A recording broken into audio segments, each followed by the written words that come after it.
Phone वाजत होता. घड्याळात सकाळचे 8 वाजले होते. सुजाता अजूनही झोपेतच होती, पण वाजणाऱ्या फोनमुळे तिची झोप मोडली. बाजूला दिनकर झोपला होता आणि त्याच्याच बाजूला स्नेहा होती. अंगावरील पांघरून बाजूला सारत सुजाता फोन घेण्यासाठी उठली. हॅलो, दिनकर प्रभू आहेत का? पलीकडून आवाज आला. हो आहेत, मी त्यांची वाईफ बोलत आहे, सुजाता प्रभू. हो, तुम्ही मला सांगू शकता? सुजाता त्या पलीकडल्या व्यक्तीला म्हणाली. पलीकडून ती व्यक्ती बोलायला लागली. डोक्यात मुंगे आल्यासारखे सुजाताला होते. हातातील फोन थरथरत होता. चेहऱ्यावर भीतीचे सावट पसरत होते. सुजाताने फोन ठेवला. डोक्याला हात लावत सुजाता बाजूच्या सोफ्यावर बसली. दिनकर सुद्धा जागा होत होता. सुजाता समोर अशी बसलेली पाहून तो म्हणाला, काय ग, काय झाले? आपले डोळे चोळत तो बोलू लागला. दिनकर, डॉक्टर कामात गेलेत. कालच त्यांचा मृत्यू झाला हार्ट फेल होऊन. त्यांच्या सर्व पेंडिंग पेशंटला तेथील कर्मचारी फोन करून सांगित आहे. सुजाता घाबरत बोलली. व्हॉट? दिनकर ताडकन उठला. असं बोलताच स्नेहाचे पटकन डोळे उघडले आणि ती समोर बघत हळूच म्हणाली, तू मारलंस त्यांना? थोड्या वेळाने आवाज आला. हो. हवा मिश्रित असा आवाज स्नेहाच्या कानी पडला. समोर तिच्याच वयाचा मुलगा बसला होता. गूढ चेहरा, बारीकसा, हाडकुळा तो होता. पण का? त्यांनी तर मला त्रास पण नाही दिला. स्नेहा हळूच बोलत होती. तोच म्हणाला होता ना मला मरण हवंय म्हणून. तो मुलगा म्हणाला. वेडा डॉक्टर, खोटच वाटत होतं त्याला. स्नेहा हसत त्या मुलाला म्हणाली. त्या मुलाने एक नाणे स्नेहाच्या हाती दिले आणि म्हणाला, आता फक्त एकच नाणं राहिलंय तुझं. नंतर? तो गूढ हसला. मग नंतर काय? तू जाणार? नको ना जाऊ प्लीज, माझ्यासोबत कोणीच नाही खेळत. तो मुलगा काहीच न बोलता तसाच हसत बेडच्या खाली जायला लागला. स्नेहा उठली आणि बेडवरूनच तिने वाकून बेडच्या खाली पाहिले. तो मुलगा तिथे नव्हता. सुजाताचे लक्ष स्नेहावर गेले. स्नेहा, काय झाले बाळा? सुजाता म्हणाली. स्नेहा उठतच तिच्याकडे गेली. मम्मी, अगं माझा मित्र म्हणतोय की तुझे एकच नाणे राहिले फक्त आता. बहुतेक तो जाणार. सुजाताने घाबरतच दिनकरकडे पाहिले. त्याने इशाऱ्यानेच तिला इट्स ओके म्हणत स्नेहाला आवाज दिला. स्नेहा, इकडे ये बेटा. कुठे नाही जाणार तुझा मित्र, मी सांगतो त्याला. ओके?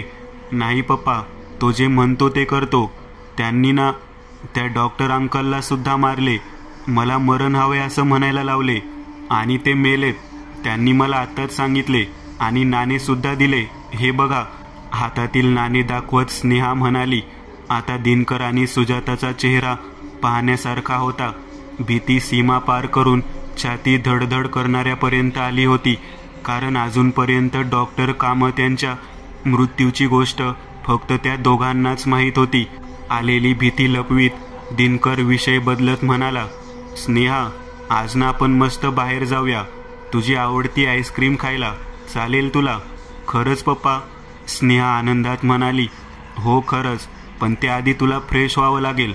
चल लवकर ब्रश कर, मग जाऊ. ओके? ते नाणे माझ्याकडे दे. ते नाणे हातात घेत दिनकर म्हणाला, ये, मी आईस्क्रीम खाणार. आनंदात स्नेहा धावतच ब्रश करण्यासाठी गेली, पण परत दोघांच्या चेहऱ्यावर भीतीचे सावट पसरले होते. मला नाही वाटत हे स्नेहा जे बोलत आहे ते खोटे असेल म्हणून. काहीतरी वेगळा अनुचित प्रकार आहे हा दिनकर. सुजाता घाबरत म्हणाली. असं काही नाही, तू जास्त विचार करतेस. दिनकर म्हणाला. तुला अजूनही स्नेहा नॉर्मल वाटते? दिनकर, अरे काही वेळापूर्वी जे ती बोलली ते ऐकलंस ना तू? अरे डॉक्टर कामत यांचे मरणे, तेही असे अचानक. त्या ती मुलगी बोलते की तिच्या त्या कुठल्या मित्राने मारले त्यांना. तिला हे कसं माहीत पडलं? नो, हे काहीतरी वेगळंच आहे. ती अशी नव्हती. एका आठवड्यापूर्वीच काहीतरी घडलंय. दिनकर उठला आणि तिच्या जवळ जाऊन बसला. सुजाता, डॉक्टर कामत यांचे असे अचानक जाणे हा योगायोग सुद्धा असू शकतो. खरंच जे झाले ते वाईटच झाले, पण ते कशामुळे झाले याचे कारण सुद्धा कळाले. मग या गोष्टीचा आपल्याशी काही संबंध आहे का? आणि आपण त्यांच्याबद्दल बोलत होतो तेच स्नेहाने ऐकले असेल. आणि तुला तर माहीत आहे ना डॉक्टर काय म्हणाले होते, की तिला ऑटिझम या रोगाचे लक्षणे आहे. आणि आपण जर तिची काळजी घेतली तर ती लवकर बरी होईल. मी तिला थोडं बाहेर घेऊन जातो, तिला तेवढंच बरं वाटेल. तोपर्यंत तू असे नाणे कुठून आले ते बघ, घरातच असतील आणखीन कुठेतरी. आता सुजाता रडायला लागली. पण आता काय करायचं दिनकर, ते नाही राहिलेत आता, कशी बरी होणार ती? सुजाता, डॉक्टर कमी आहेत का मुंबईत? आपण आणखीन चांगल्या स्पेशलिस्टकडे जाऊ. स्नेहासाठी काहीही करेन. ती जोपर्यंत ठीक होत नाही तोपर्यंत मी नाही जाणार कुठेच. ओके? दिलासा देत दिनकर म्हणाला. आपले अश्रू सावरत सुजाता बोलली, एक काम का नाही करत? तू पण का नाही चालत आमच्यासोबत?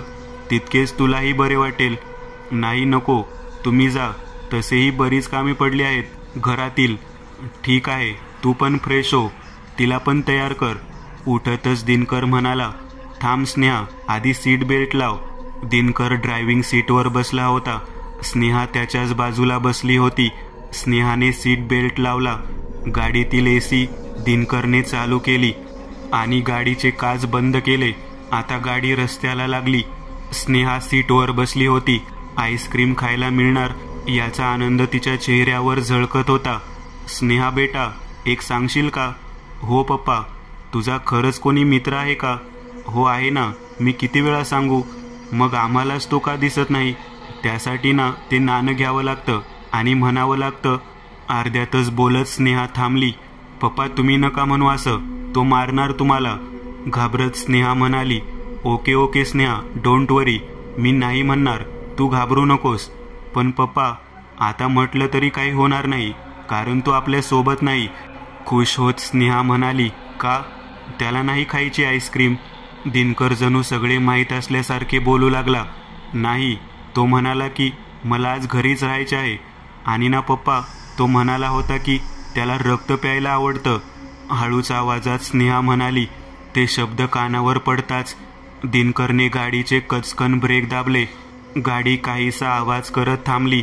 गाडी अचानक थांबलेली पाहून स्नेहा म्हणाली, काय झालंय पप्पा? मान नकारार्थी हलवत दिनकर म्हणाला, काही नाही. नाही काही नाही. दिनकरच्या डोक्यात घरचा विचार घोळत होता. सुजाता घरी एकटीच होती. त्याला तिची काळजी वाटत होती. स्नेहाचे हे बोलणे खरे असेल तर खरंच स्नेहाचा तो मित्र असेल का, असा विचारही त्याच्या मनात येऊन गेला. नो, हे असं काही नसतं भूतबीत. काय विचार करतोस तू दिनकर? मनातील तो विचार झटकत दिनकर स्वतःशीच बोलला आणि गाडी चालू केली. सुजाता एकटीच घरात होती. घरात बरेच सामान अस्ताव्यस्त पडले होते. आपले मोकळे केस बांधत सुजाताने त्यात पेन्सिल फसवली आणि कामाला लागली. सफाई करत असतानाच तिची नजर सोफ्यावर गेली. सोफ्यावरील नाणे तिने घेतले आणि ती विचार करत होती, आज या नाण्याचा शोध लावू. अशा विचाराने तिने घरातील सगळे कपाट उघडले आणि तसलेच कुठले नाणे शोधू लागली. पण तिला काहीच सापडत नव्हते. तिच्या डोक्यात डॉक्टरांची एक गोष्ट आठवली. कुठल्या आडगळीच्या खोलीत ते नाणे असू शकते. तशीच ती आडगळीच्या खोलीकडे निघाली. वेळ जरी सकाळची असली तरी घरात मात्र पुरेसाच उजेड होता. आडगळीची खोली अंधारातच असायची. सहसा तिकडे कुणी जायचे नाही. आडगळीच्या खोलीबाहेर मात्र एक लाईट होता. तोच लाईट चालू करत सुजाता आडगळीच्या खोलीजवळ आली. तिकडे कुणी जात नसल्यामुळे त्या दरवाजाच्या हँडलवर बरीच धूळ साचली होती. तिने दरवाजाची कडी खोलत दरवाजा उघडण्याचा प्रयत्न केला. थोडासा धक्का दिल्यावर कर आवाज करीत ते दार उघडले. तोच एक कुबटचा वास तिच्या नाकी पडला. आपसुकच तिचा हात नाकावर गेला. नाक दाबतच ती आत शिरली. पूर्ण रूम अंधारात होती. घरातील बरीच मोडकी तोडकी सामान तिथे पडली होती. तुटलेल्या खुर्च्या, सोफा सेट तिथे होती. एक मोठी लाकडी कपाटही होते, जे अगदी जुनं वाटत होतं पण सुस्थितीत होतं. धूळ त्यावर जरा जास्तच साठली होती. सगळीकडे धुळीचं साम्राज्य होतं आणि पूर्ण रूम एक कसलेशा थंडाव्याने गारठून गेली होती. ते कपाट दिसताच सुजाता तिकडे गेली. जवळपास 6 फूट लांबीचं ते कपाट होतं. ऐतिहासिक काळातील एक सोनेरी रंगाचं नक्षीकाम केलेलं. त्याला हँडल होतं. तिने ते कपाट उघडण्याचा प्रयत्न केला पण ते उघडतच नव्हतं. जणू जाम झाल्यासारखं ते झालं होतं. सुजाताने अंगातील जोर काढत ते कपाट उघडण्याचा प्रयत्न केला, पण ते उघडत नव्हते. तिने आजूबाजूला काही उघडण्यासाठी मिळते का ते पाहिले, पण तिला काहीच सापडत नव्हते. ती तशीच बाहेर जाण्यासाठी निघाली. काहीतरी घरात हे कपाट उघडण्यासाठी मिळेल का पाहायला. ती दरवाजाजवळ येताच मागून काहीतरी आवाज आला. ती तशीच तिथे थांबली आणि तिने मागे वळून पाहिले. काहीसा आवाज करीत ते कपाट उघडले.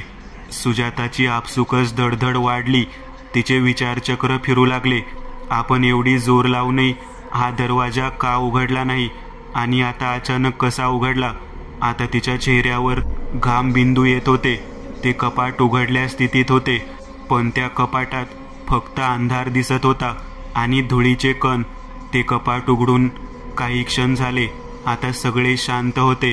तोच कपाटातून काहीतरी धावत सुजाताच्या अंगावर गेले. अंगाला थंड असा वारा लागला. ते एवढ्या कमी वेळात झाले की नेमकं ते काय होते ते सुद्धा सुजाताला दिसले नाही.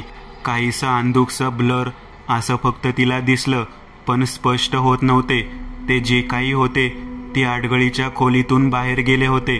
आता सुजाताच्या अंगाला दरदरून घाम फुटला होता. ती घाबरतच बाहेर येत होती. तोच तिला फरशीवर धुळाचे पावले दिसली. धुळीने माखलेले ते पायाचे ठसे होते. एका मानवी पायाचे. पायावरून तरी ते ठसे एखाद्या लहान मुलाचे वाटत होते. ते ठसे आता मुख्य हॉलकडे चालत आले होते. ती त्याचा पाठलाग करत होती. तोच तिला हलकासा हसण्याचा आवाज तिच्या कानी पडला आणि धाडकन हॉलचा दरवाजा उघडला गेला आणि कोणीतरी बाहेर पळत जाण्याचा आवाज सुद्धा तिला आला. पण नजरेस मात्र फक्त ते ठसे पडत होते. त्या पावलांबरोबर ती घराच्या बाहेर आली. ते ठसे आता स्पष्ट दिसत होते. सुजाताची नजर त्या पावलांना शोधत होती. घराच्या बाहेर फक्त लिफ्ट तिला दिसत होती. तिचा दरवाजा उघडा होता. शेजाऱ्यांच्या घरांची दारे सुद्धा बंद स्थितीत होती. खाली जाणाऱ्या जिन्याकडे तिचे लक्ष गेले. एक सावली सुजाताच्या नजरेस पडली. बहुधा तिथे कोणीतरी उभे होते. दबक्या पावलांनी ती तिकडे जाऊ लागली. तोच पुन्हा हसत ते जे कोणी होते ते पळत जिना खाली उतरत होते. त्यांच्या पावलांचा टप टप आवाज येत होता. धावतच सुजाता अगदी त्या जिन्याजवळ आली. आता ती सावली जिथून जिना वळतो तिथे दिसत होती, पण ते जे कोणी होते ते मात्र सुजाताच्या नजरेस पडत नव्हते. ती सावली जणू सुजाताकडेच बघत होती. जिना अंधारात होता. दिवसाचा थोडाफारच उजेड तिथे पडायचा. आता ती सावली तिथूनही नाहीशी झाली. सुजाता मात्र अजूनही घाबरलेल्या स्थितीत तिथे होणाऱ्या घटनाचा विचार करीत होती. ती विचारात असतानाच तिच्याजवळ कोणीतरी धावत आले. अगदी तिच्या मागे कोणीतरी उभे होते. सुजाता दचकतच मागे वळणार तोच एक जोरदार धक्का सुजाताच्या पाठीला बसला. बहुधा हाताने तिला कोणीतरी खाली ढकलले. तोल जाऊन धडधडत्या काळजाने सुजाता हेलकावे खात जिन्यावरून खाली कोसळत होती. ती जिन्यावरून अशी कोसळली होती की सरळ डोके खालच्या जिन्याला खाडकन आदळले होते. डोक्यातून वाहणाऱ्या रक्ताने हळूहळू सुजाताची शुद्ध हरपत होती.